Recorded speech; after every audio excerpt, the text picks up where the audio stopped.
हमारे साथ बेगूसराय जिले के जिलाधिकारी अरविंद कुमार वर्मा जी मौजूद हैं। मैक्सिमम 60-70% ही लोग मास्क पहन रहे थे। काफी कड़ाई की और फिर जब पुलिस की गाड़ी आती तो पहन लेते, अदरवाइज नीचे करके घूमते रहते थे। और जितनी तरीके की अफवाहें आ रही हैं, हम लोग जिला स्तर के टास्क फोर्स है, हम लोग मॉनिटर करते रहते हैं कौन कौन सी अफवाह चल रही है। उसको तथ्यों के साथ डॉक्टर्स की टीम भी जाके लोगों के बीच उसको काटती है। लोकल एक ऑक्सीजन प्लांट भी हम लोग शुरू करा दिए थे समय, तो कभी ऐसा नहीं हुआ कि ऑक्सीजन की कमी के कारण कि कोई मृत्यु हुई हो। एक बैलेंस बनाने की हमेशा जरूरत होती है कि कितना लॉकडाउन किया जाए, कितना रिस्ट्रिक्शन किया जाए। कहीं हमेशा परमानेंट लॉकडाउन लगा देंगे, आप बहुत लंबे समय के लिए लगा देंगे तो ऐसा न हो जाए कि जितनी ज्यादा हम लोग कोरोना वायरस से मृत्यु को बचा रहे हैं उससे ज्यादा मृत्यु बेरोजगारी से हो जाए, तो भुखमरी और बेरोजगारी से हो जाए। नमस्कार, आप देख रहे हैं डीएन इंडिया। मैं आपके साथ हूं विशाल पांडे। डीएन इंडिया पहुंच चुका है दिल्ली से बिहार राज्य में, और बिहार राज्य के अलग अलग जिलों में हम जनप्रतिनिधियों से और सरकारी अधिकारियों से कोरोना के प्रति बात कर रहे हैं और राज्य में जो है जागरूकता फैलाने के काम कर रहे हैं। आज हम बेगूसराय जिले में मौजूद हैं और हमारे साथ बेगूसराय जिले के जिलाधिकारी अरविंद कुमार वर्मा जी मौजूद हैं। स्वागत है सर, सबसे पहले आप। बहुत बहुत धन्यवाद, नमस्कार। आज के इस वीडियो में हम बात करेंगे बेगूसराय और राज्य में जो कोरोना महामारी की स्थिति है, खासकर वैक्सीनेशन के बारे में। तो सबसे पहला सवाल ये है सर कि अगर सक्रिय मामलों की बात करें तो देश में 10,80,000 से ज्यादा सक्रिय मामले हैं, राज्य में लगभग 6,500 सक्रिय मामले हैं, और बेगूसराय जिले की बात करें तो लगभग 190 के आसपास सक्रिय मामले जिले में हैं। ऐसे में राज्य में लॉकडाउन खत्म हो चुका है, अनलॉक की प्रक्रिया शुरू हो चुकी है, लेकिन लोगों में एक ढिलाई देखने को मिल रही है। ना लोग मास्क लगा रहे हैं, ना सोशल डिस्टेंसिंग मेंटेन कर रहे हैं। यहां तक कि बिहार के मुख्यमंत्री श्री नीतीश कुमार जी ने भी कल ट्विटर के माध्यम से ट्वीट किया था कि अभी मैंने पटना का दौरा किया और देखा कि कई जगहों पे लोग बिना मास्क के घूम रहे हैं। इस पर बिहार की जनता से आप क्या कहना चाहते हैं? मैं यही अपील करूंगा कि जब हम लोग लास्ट ईयर देख रहे थे, जब कोरोना आया था, तो उस समय लोगों में उतना डर इसके प्रति नहीं था। हम लोग ने काफी अवेयरनेस किया, तब भी देख रहे थे मैक्सिमम 60-70% ही लोग मास्क पहन रहे थे। काफी कड़ाई की और फिर जब पुलिस की गाड़ी आती तो पहन लेते, अदरवाइज नीचे करके घूमते रहते थे। इस बार जब केसेस बढ़े और ज्यादा गंभीर स्थिति हुई थी, तब हम लोग कड़ाई भी किए थे, साथ ही साथ खुद भी लोग अवेयर हुए थे। और एक समय ऐसा था कि हम लोग यहाँ के मार्केट में देख रहे थे 100% लोग मास्क को भी सही तरीके से पहन के घूम रहे थे, बोलते समय नीचे भी नहीं करते थे। लेकिन अब चूंकि केसेस कम हो रहे हैं और ऐसे में बिल्कुल आपका ऑब्जर्वेशन बिल्कुल ठीक है कि कहीं कहीं पे लोगों में थोड़ी थोड़ी लापरवाही दिख रही है, लेकिन ये बहुत ही गंभीर बात है और यही कारण रहा है कि हम लोग फर्स्ट वेव के बाद सेकेंड वेव पुनः इतना गंभीर हुआ। यही लापरवाही भी एक कारण है उसका। तो मैं लोगों से अपील करूंगा बेगूसराय जिला के, ये कतई मत माने केसेस कम हो रहे हैं तो कोरोना खत्म हो गया है, बिल्कुल मत माने। जितना गंभीरता से कुछ दिन पहले आप सभी लोग सतर्क थे, जागरूक थे, मास्क पहन रहे थे और आवश्यकता पड़ने पर ही घर से निकल रहे थे, सामाजिक दूरी का अनुपालन कर रहे थे, उतनी ही सतर्कता अभी भी जरूरी है।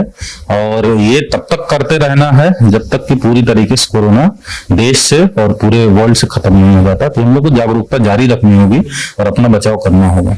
बात करते हैं सर वैक्सीनेशन के बारे में। तो सबसे पहले ये बता दीजिए कि वैक्सीन कितनी सेफ है और कितनी जरूरी है, क्योंकि अगर बात करते हैं खासकर ग्रामीण क्षेत्रों की, तो अभी भी वैक्सीन लेने में कई लोग जो है आनाकानी कर रहे हैं, डर रहे हैं वैक्सीन से।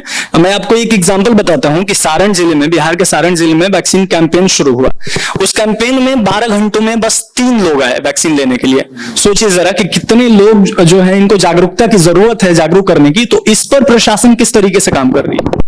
इसमें देखिए, हम लोग जो काम कर रहे हैं उसमें सबसे पहले कारण जानना जरूरी है कि किस कारण से लोगों में रिफ्यूजल आया। क्योंकि जब वैक्सीनेशन शुरू हुआ था तो हम लोगों ने देखा था कि काफी संख्या में लोग आके वैक्सीनेशन करा रहे थे शुरू में। कुछ एक अफवाहों के कारण, जैसे जो प्रमुख उसमें से हैं कि सोशल मीडिया पे फेक न्यूज चल गया था कि जितने लोग वैक्सीन ले रहे हैं 2 साल में सबकी मृत्यु हो जाएगी। एक अफवाह ये चली थी। कुछ लोगों ने अफवाह उड़ा दी कि इससे इनफर्टिलिटी होती है। कुछ लोगों ने अफवाह उड़ा दी कि वैक्सीन जो लेता है उसकी डेथ हो गई। तो इन सभी गलत न्यूज के कारण और गलत अफवाहों के कारण लोगों में भ्रम की स्थिति कहीं ना कहीं पैदा हो गई, क्योंकि लोग स्वयं से ऐसा नहीं था कि शुरू से ही रिफ्यूजल के मूड में था। तो ये सब कारण हम लोग जानने के बाद हम लोगों ने स्वास्थ्य विभाग की टीम, इसमें जीविका की टीम, जिले से लेकर प्रखंड स्तर तक आईसीडीएस की पूरी टीम और ब्लॉक स्तर पर प्रखंड विकास पदाधिकारियों के नेतृत्व में और जिला स्तर पर हमारे अध्यक्षता में टास्क फोर्स है। डेली हम लोग बैठते हैं और डेली जागरूकता अभियान हम लोग पूरा प्लान किए हुए हैं और टीका एक्सप्रेस, जो बिहार सरकार के निर्देश के आलोक में टीका एक्सप्रेस जाती है वैक्सीनेशन के लिए व्हीकल, उसका पहले से ही हम लोग शेड्यूल बनाए हुए हैं कि किस गांव में किस तारीख को जाएगी और एक दिन में वो व्हीकल किस किस स्थल पे टीकाकरण करेगी। और इसकी जानकारी सभी जनप्रतिनिधियों को पूर्व से ही सभी ICDS की जो टीम है, सेविका सहायिकाएं, उनके माध्यम से, जीविका दीदियों के माध्यम से, आशा कार्यकर्ताओं के माध्यम से पहले ही हम लोग गांव में इस खबर को फैला देते हैं कि आपके यहाँ पे इतने तारीख को आएगी। और जिस दिन वैक्सीनेशन होना होता है उसके एक दिन पहले भी प्रखंड विकास पदाधिकारी और MOIC और प्रखंड स्तर के BPM होते हैं, जीविका के प्रखंड शिक्षा पदाधिकारी होते हैं, ये लोग जाते हैं और लोगों को मोबिलाइज करते हैं। और जब अगले दिन टीम जाती है, पुनः ये लोग वहां का निरीक्षण करते हुए अगले दिन के लिए फिर स्थलों पे जाके करते हैं। तो डेली बेसिस पे हम लोग ये जागरूकता कार्यक्रम कर रहे हैं। और साथ ही साथ यहाँ पे मीडिया, बेगूसराय की मीडिया का भी बहुत अच्छा सपोर्ट रहा है, यहाँ जनप्रतिनिधियों का अच्छा सपोर्ट रहा है, उन लोगों के द्वारा भी जागरूकता अभियान चलाया जा रहा है। मैं सभी बेगूसराय जिला के माननीय विधान सभा सदस्यों को भी धन्यवाद देता हूँ कि हम लोगों ने रिक्वेस्ट किया, वो लोग भी प्रखंड विकास पदाधिकारियों के साथ और मंडल पदाधिकारियों के साथ फील्ड में निकल के वो लोग भी अपील कर रहे हैं। और आपके माध्यम से भी मैं सभी दर्शकों से अपील करता हूं कि किसी भी तरीके का अफवाह में ना पड़े। और वैक्सीनेशन बहुत लाभकारी है, क्योंकि हम लोगों का जो अनुभव भी रहा है, हम लोगों के जितने भी यहाँ फ्रंट लाइन वर्कर्स थे, जितने हेल्थ केयर वर्कर्स थे, इस कोरोना के समय में उनसे ज्यादा एक्सपोजर किसी का नहीं रहा था। और टच वुड, और हम कहेंगे कि वैक्सीनेशन का भी उसमें बहुत अच्छा रोल था। यहाँ पे कोई कैजुअलिटी नहीं हुई, हालांकि लोग पॉजिटिव हुए लेकिन क्रिटिकल स्टेज तक नहीं पहुंचा। और बहुत लॉजिकल भी है, आप वैक्सीन लेते हैं, एंटीबॉडी बनती है, तो कहीं ना कहीं से आप कोरोना वायरस से लड़ने में आपके बॉडी को सहायता मिलती है। तो जरूर इसका लें, और इसका कोई साइड इफेक्ट नहीं। हाँ, तुरंत थोड़ी देर तक आपको आधा घंटा वॉच में रखा जाता है, और एक आध दिन हो सकता है हल्का फुल्का फीवर है और कमजोरी है, तो उससे घबराने की जरूरत नहीं है, किसी भी वैक्सीन में होता है। तो लोग वैक्सीनेशन पूरी तरीके से सुरक्षित है। बेगूसराय जिला के सभी निवासियों से अपील करता हूँ कि वैक्सीन लें, और जितना जल्दी ले लेंगे उतना ही फायदा रहेगा। आपने सर कहा, सोशल मीडिया का जिक्र किया आपने कि सोशल मीडिया से अफवाह फैल रहे हैं। ये बात बिल्कुल सच है, क्योंकि अभी हाल ही में ऐसा भी देखने को मिला है कि कई लोग ये फैला रहे हैं अफवाह कि वैक्सीन लेने के बाद शरीर में चुंबकीय शक्ति आ जा रही है, वैक्सीन लेने के बाद मौत हो जाती है। तो इन अफवाहों पर कैसे रोकते हैं? क्या कोई स्पेशल टीम आपने गठन की है? और दूसरा सवाल ये है इसी से जुड़ा हुआ कि सोशल मीडिया आज के दौर में बहुत बड़ा हथियार है, तो इसका पॉजिटिव वे में किस तरीके से इस्तेमाल सरकार और प्रशासन कर रही है? नहीं, बिल्कुल, जैसे अब आपका ही सबसे पहले तो यही इंटरव्यू के लिए आपने पूछा, तो सबसे पहली बात हमारे दिमाग में यही आई कि इस इंटरव्यू के माध्यम से जो आपके सोशल मीडिया पे दर्शक होंगे, वो लोगों को सही बातें, सही जानकारी उनको मिल पाएंगे। जो अफवाहों का खंडन मेरे द्वारा किया जा रहा है उसकी जानकारी मिल पाएगी। एक तो यही यूज हो गया। इसके अतिरिक्त हम लोग यहाँ पे कुछ रिलीजियस लीडर्स के साथ भी जिला स्तर पे मीटिंग किए, डॉक्टर्स की टीम के साथ मीटिंग किए। उन लोगों के रिक्वेस्ट पे हम लोगों की डॉक्टर्स की टीम भी, उन लोगों ने कहा कि अगर हम लोग टीम बना देते हैं उनकी, वो लोग भी जाके गांव वालों से अपील करेंगे। और जितनी तरीके की अफवाहें आ रही हैं, हम लोग जिला स्तर के टास्क फोर्स है, हम लोग मॉनिटर करते रहते हैं कौन कौन सी अफवाह चल रही है, उसको तथ्यों के साथ डॉक्टर्स की टीम भी जाके लोगों के बीच उसको काटती है। तो लोग डॉक्टर्स की बात पे भी भरोसा करते हैं कि अफवाह है, कोई एक्सपर्ट आदमी अगर बोल रहा है तो उससे भी लोगों को भरोसा होता है। तो इस तरीके से हम लोग जितना भी आइटम, जितना भी सोशल मीडिया पे कोई भी कंटेंट आता है जो अफवाह होता है, उसको हम लोग का जितना भी चैनल है जागरूकता फैलाने का, उस सभी के माध्यम से उसको काटते हैं। साथ ही साथ हम लोग का फेसबुक पेज है अपना, बेगूसराय जिले का ट्विटर हैंडल है, उन सब के माध्यम से भी लोगों को हम लोग जागरूक करने का प्रयास कर रहे हैं। कोरोना महामारी से देश की अर्थव्यवस्था बिगड़ चुकी है, बहुत घाटा हुआ है। खासकर जो छोटे स्तर के दुकानदार और रेढ़ी वाले, ठेले वाले हैं, इनको बहुत ज्यादा नुकसान हुआ है। ऐसे में सर सबसे ज्यादा भीड़ भी बाजार में ही देखने को मिलती है। तो ये दो सिचुएशन आ गई, एक तरफ जहां भीड़ बहुत ज्यादा बढ़ रही है, अनलॉक हो गया है राज्य में, और दूसरी तरफ वो अपना रोजी रोजगार भी चालू कर रहे हैं। तो इस सिचुएशन को कैसे आप हैंडल करते हैं? नहीं, इसमें इसीलिए कहा जाता है कि कोरोना बीमारी का, देखिए, अगर रोजगार और इकोनॉमी को हम लोग बिल्कुल नजरअंदाज कर दें, तब तो कंप्लीट लॉकडाउन पूरी तरीके से लगा दें साल भर के लिए, तब तो सारी बीमारी खत्म हो जाएगी। लेकिन चूंकि आप बिल्कुल सही है कि लॉकडाउन केवल समाधान नहीं होता है, लोगों का रोजगार भी चलते रहना चाहिए, इकोनॉमिक एक्टिविटीज भी चलते रहनी चाहिए, तभी ये सस्टेनेबल होगा। इसीलिए एक बैलेंस बनाने की हमेशा जरूरत होती है कि कितना लॉकडाउन किया जाए, कितना रिस्ट्रिक्शन किया जाए, ताकि जो डैमेज हो रहा है लॉकडाउन से वो बहुत ज्यादा ना होने पाए। कहीं हमेशा परमानेंट लॉकडाउन लगा देंगे आप, बहुत लंबे समय के लिए लगा देंगे, तो ऐसा ना हो जाए कि जितनी ज्यादा हम लोग कोरोना वायरस से मृत्यु को बचा रहे हैं उससे ज्यादा मृत्यु बेरोजगारी से हो जाए, तो भुखमरी और बेरोजगारी से हो जाए। तो ये चीजें बहुत ही एक बैलेंस की जरूरत होती है और सरकार के द्वारा इसीलिए एक लिमिटेड पीरियड के लिए लगाया गया था, इसलिए अनलॉक भी किया जा रहा है ताकि लोगों को रोजगार मिलता रहे और साथ ही साथ लॉकडाउन के दौरान लोग भुखमरी से ना मरे, उसके लिए भी सरकार के निर्देश के आलोक में व्यवस्था की गई थी। सामुदायिक किचन यहाँ पे चलाए जा रहे थे, सभी प्रखंडों में सामुदायिक किचन चल रहे थे और जितने DCHC थे उसमें जो इलाजरत व्यक्ति थे उनके परिजनों के लिए भी हम लोगों ने देखा कि खाने की उनकी समस्या रहती है, तो उनके लिए भी सामुदायिक किचन चलाए गए थे। नगर निगम एरिया में ही अकेले 3 किचन चल रहे थे, तो ये भी सरकार के आदेश के आलोक में व्यवस्था की गई थी ताकि कोई व्यक्ति भुखमरी से न मरने पाए। इसके अलावा जो PDS के द्वारा राशन कार्ड दिया जाता है NFSA के माध्यम से और प्रधानमंत्री गरीब कल्याण योजना के तहत भी फ्री राशन उनको दिया जा रहा था। मई माह का भी दिया गया है, जून माह का वितरण भी शीघ्र प्रारंभ किया जाएगा। तो सरकार के निर्देश के आलोक में कई सारे इनिशिएटिव इस तरह के लिए गए ताकि जो लॉकडाउन की वजह से जो नेगेटिव इम्पैक्ट आता है लोगों के रोजगार पे, इकोनॉमिक कंडीशंस पे, उसको काउंटर किया जा सके। और अभी धीरे धीरे एक्टिविटीज खुल रही हैं, बिल्कुल आप सही कह रहे हैं, भीड़ बढ़ रही है। तो मैं यही कहूंगा कि हम लोगों से अपील करूंगा कि लोग और जागरूक हों, मास्क पहने, सामाजिक दूरी का अनुपालन करते हुए भी सामान खरीदा जा सकता है। जरूरी नहीं है कि एक ही जगह पर क्राइम करके चिपक जाए, बिना मास्क के आप खड़े हो तभी सामान खरीद सकते हैं। और ये सावधानी हम लोग अगर लेते रहेंगे तो दोबारा वैसी नौबत ही नहीं आएगी कि पूरी तरीके से लॉकडाउन करना पड़े और पूरी तरीके से जो आप ठेला वाले, रेडी वाले व्यक्तियों की बात कर रहे हैं उनका पूरा रोजगार बंद हो, ऐसी नौबत भी नहीं आएगी। हालांकि लॉकडाउन के दौरान भी जो कुछ ठेला, सब्जी वाले, फल वाले, इन लोगों को लिमिटेड समय के लिए ओपन करने का आदेश था ताकि थोड़ा सा सस्टेनेबिलिटी बनी रहे उसमें। देश में अगर बात करते हैं मौतों की कोरोना से, तो मौतों के आंकड़े वाकई चौंकाने वाले हैं सर। हर दिन कम से कम 3 से 4 हजार मौतें हो रही हैं। यहाँ तक कि बिहार में भी संशोधन के बाद और मौतें बढ़ गई, 9,000 के आसपास मौतें हो गई हैं। तो ऐसे मौत वाले माहौल में जो है, आप फ्रंटलाइन वॉरियर हैं, आप और प्रशासन के तमाम लोग खुद को सकारात्मक कैसे रखते हैं और देश की जनता और राज्य की जनता जो है उसको कैसे संदेश देंगे खुद को सकारात्मक रखने के लिए?